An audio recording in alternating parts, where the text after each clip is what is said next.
Michael Flatley's Blackbird, and I will quote you this from, I think it was from the Guardian review, the film a 12-year-old would dream of making, and also written by said 12-year-old. Bless me, Father, for I have sinned, and I'm about to sin again.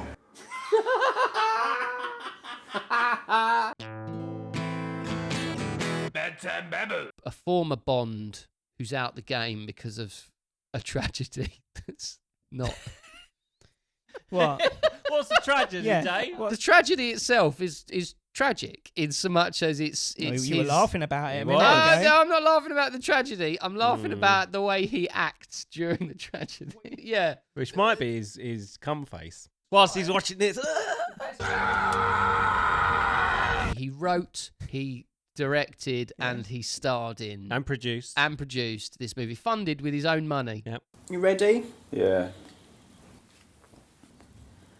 Totally. Put your glasses on then. I've got special sometimes vision. Come on, Michael Flatley put a lot of money and time into this. Apparently he put a lot of money in, didn't he? Right, so give him the respect he deserves. Michael Flatley's Blackbird has Michael Flatley in it playing Victor Blackley. Yes, that's really his name. That's not the worst. We've heard, like, Michael Flatley plays Victor Blackley. I'm all right with it. I let it slide. It ain't like Chad Fisher. Get Victor. Victor Blackley is an ex-MI6-ish secret agent who walked away from the job following the tragic loss of his wife. We never know. You never know who they were. We don't know anything really about him as a spy. No. We don't really see him do anything. Apparently, no one can do what he does. There's no one like him. He's irreplaceable. No one can do what he does. But what does he do? He's a barman. He makes great martinis. There is no real indication of what he can do because other than punching a man to death unconvincingly, you don't actually see him do anything. No, at all. Oh, no. How did that work? Well, the other man was paid money to definitely fall over when the old man hit him. It opens on a funeral scene, which is actually, that's Michael Flatley's house. So he has done well for himself. He's like he lives in an hundreds of absolute millions. palace. Just from the dance. Yeah, it was mega. It was mega. I know, shit. but like, that mega? He left Riverdance and made Lord of the Dance, which is basically the same show as Riverdance, and the only reason he did it is because Riverdance wouldn't pay him enough. He went, these dancing shoes are dancing out of here. So he left being Lord of the Dance and formed Dance Lord Pictures and made this movie and this movie alone. There was rumours that he had number 2 in production. Those rumours were circulating before part 1 had been released. There's not enough time in the rest of either of our lives for my confession. Very well. I'll be in the back if you need me.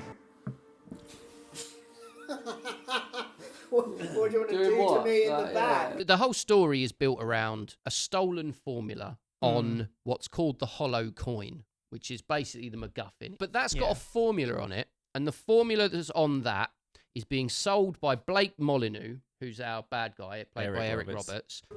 Do I need to remind you to not disappoint us? Ahmed, I don't disappoint anyone, ever. Except my wife on a regular basis. But I always finish satisfied, so I'm in no way bothered. Victor and his gang, all of whom used to work for the agency, the deal's going down. His drunk mate. Yesterday, I didn't know how to. Why is his jacket so wet? Yeah, he looks a mess every time he's on. Do you think he was just drinking a lot on set? Oh, I think so. I mean, he's been in stuff, that guy. We recognised him from Game of Thrones. What part does he play in this hotel?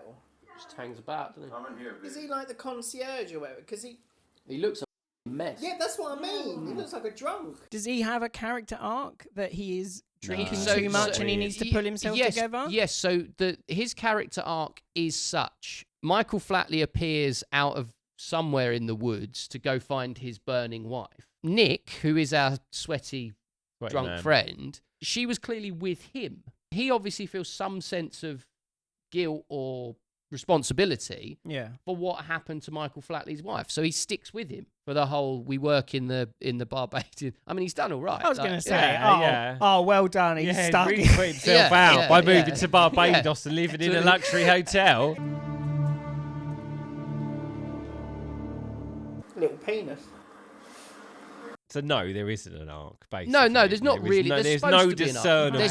There's no arc for anyone. No. Michael Flatley wears numerous different hats that are often more interesting than what's going on the screen.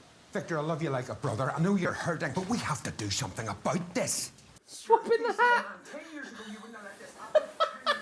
There's him doing some topless shaving. Oh, hello. What do we need that for? Yeah, look at him. Yeah, he's good. Yeah, that's a boy. Wow, Michael, right? Give him respect where it's due. Did he just look straight down the camera lens? Yeah, he's smiling. He's smiling because he caught us looking at his nipple. I think the story and the film is, it's bad in places. The way certain scenes play out, they're terribly written. How you feeling, Victor? You don't look too well.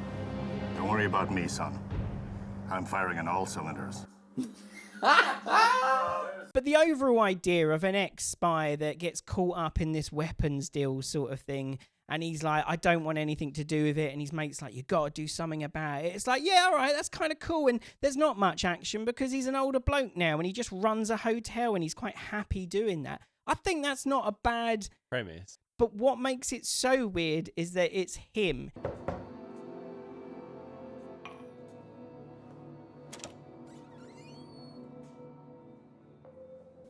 Yeah, Michael gonna go see some titty. And that's why when a young lady comes in, the only thing you can think of is you cast her and you wrote this. Yeah, and now she's taking her clothes off. They just walk into his room and take their clothes off. She's taking her clothes off so that you can also show how wonderful you are, in so much as you'll tell her to put her clothes back on and then send her out the room. The only reason women are there is to be saved or to be looked at, largely.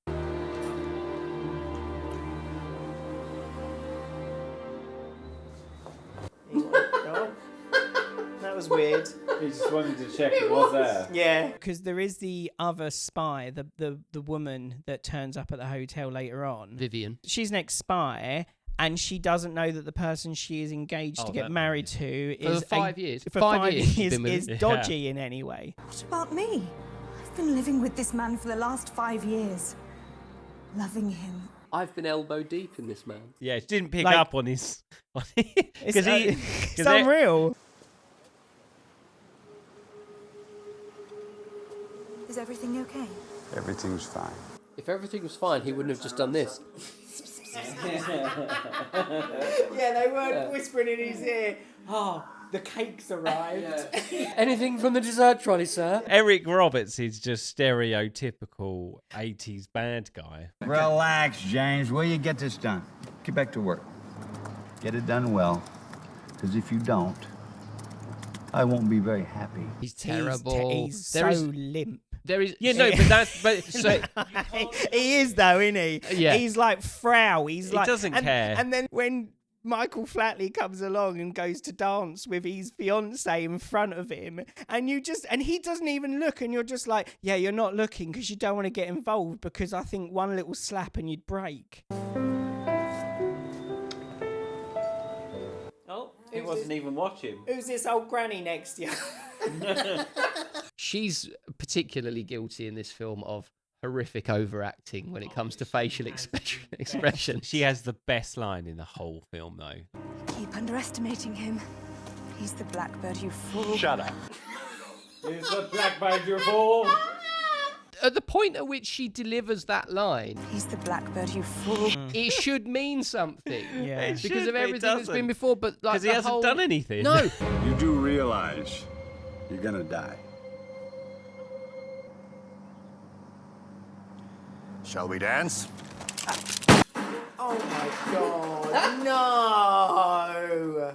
Madness. You're one of the best. Eric Roberts has been in a lot of stuff. Do you think that he got asked to do this and the thing that he saw first was how much he'd be paid. Oh, Yeah. absolutely. And where he'd be. And where he'd be, yeah, because you're going to shoot for however long in Barbados. Yeah, 2 weeks in Barbados. Nice completely hotel. paid. Yeah. Get to float about, not really do a lot.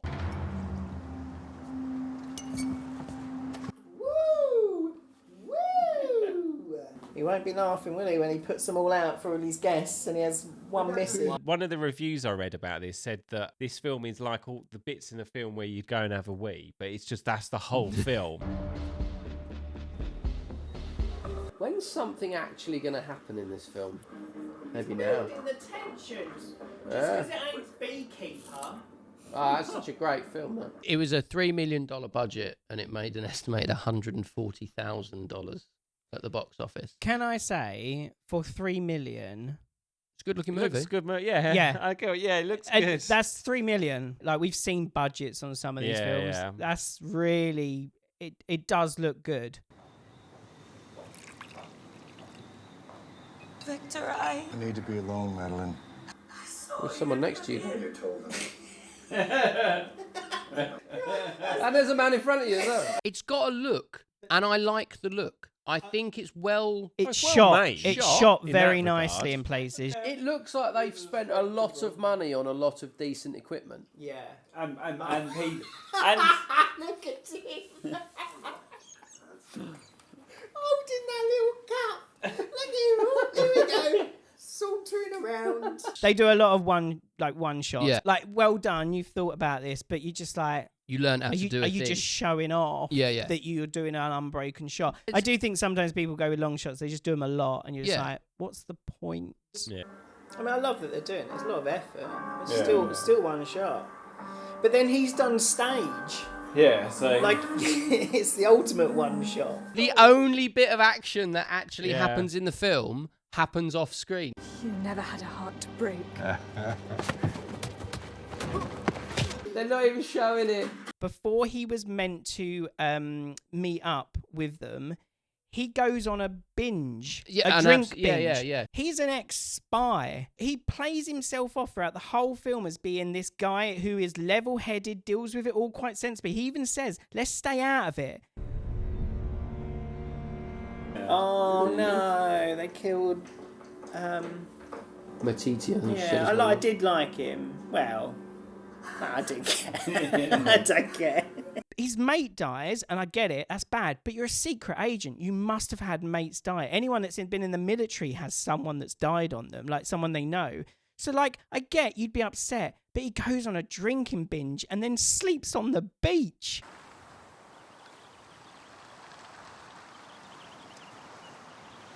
This is mad that he's done this. You know, like at Universal or somewhere like that, Universal Studios, where they sort of blue screen in like one a member of someone's the public. granddad, Yeah, someone's dad. Granddad. What the fuck is going on? It's coming out of my asshole!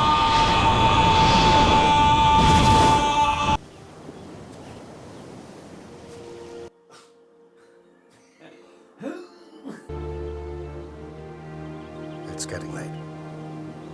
We better be getting back. Oh, God. Oh, God. And then they didn't talk about anything on the way back. That's the end of that conversation. Shouldn't say, are you okay? You look like you were tearing up on the beach. Well, you look like you were about to shit yourself. Yeah.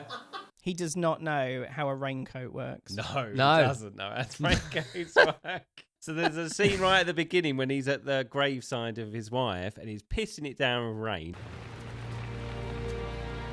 Why is he holding his coat?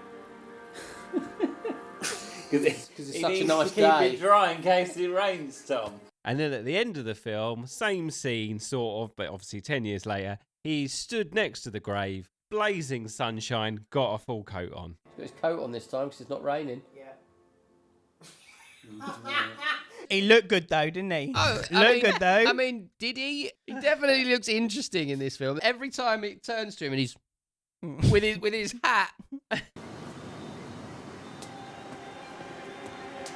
Why is his hat so small? The only thing that Flately does in this is just scowl. He just scowls at his drink. He scowls at the people. He's always giving a little cheeky. Yeah. Victor. Sorry, Nick, can it wait a minute?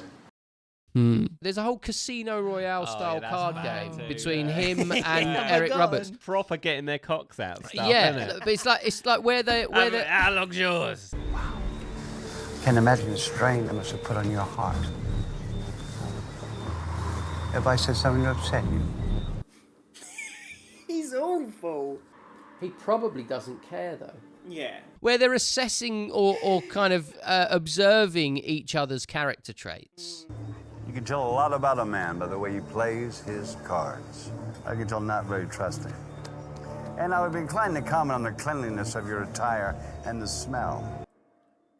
So this film originally sort of came out in 2018 and then disappeared for 4 years. Wow. Why? There was a screening at a film festival where apparently no media was allowed. You'd think he would, maybe someone was trying to make it better, but clearly they didn't. Well, they might have.